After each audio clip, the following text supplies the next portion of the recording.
So sir, gagawa tayo ng pair to pair. So una tayo ng control panel. Control panel muna.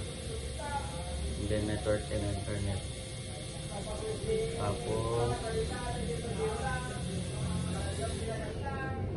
network and sharing center. Tapos pindutin lang itong internet. And then makikita nyo dyan may properties. Pindutin yung properties. And then hanapin dito yung internet protocol version 4. And then pindutin yung properties ulit.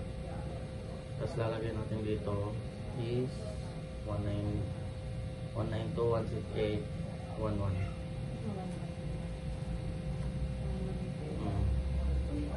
Hindi 1 to. And then close.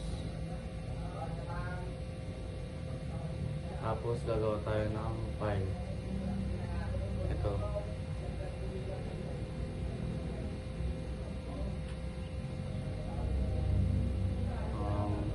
New. Tapos pwede nyo lang kahit anong nilagay.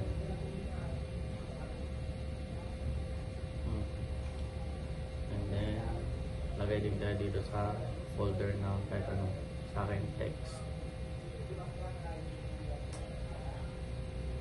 And then right click ko tong folder na ginawa natin, properties, sharing, share, and then lagay natin everyone, tapos add.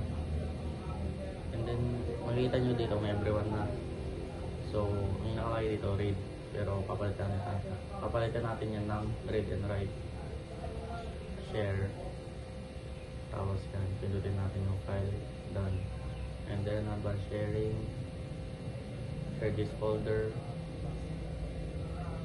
permission, allow lang natin lahat, apply, okay, apply, okay, and then close. And then pupunta naman tayo sa kabila. So pupunta siya ng files.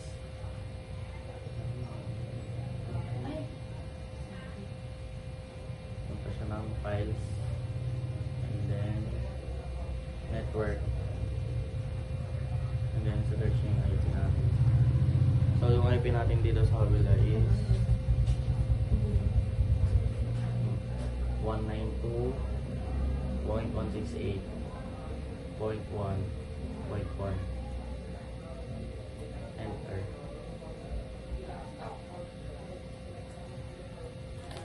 Okay. Login.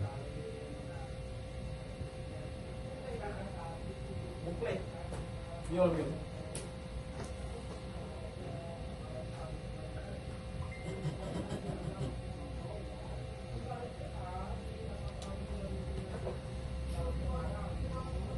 Sir, paano nangyari?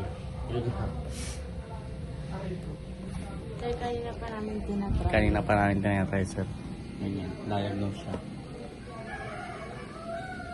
Windows cannot access. Yan lang. Pasensya ka na. Sir, sorry po. Sorry, sir. Ang hiram laptop eh.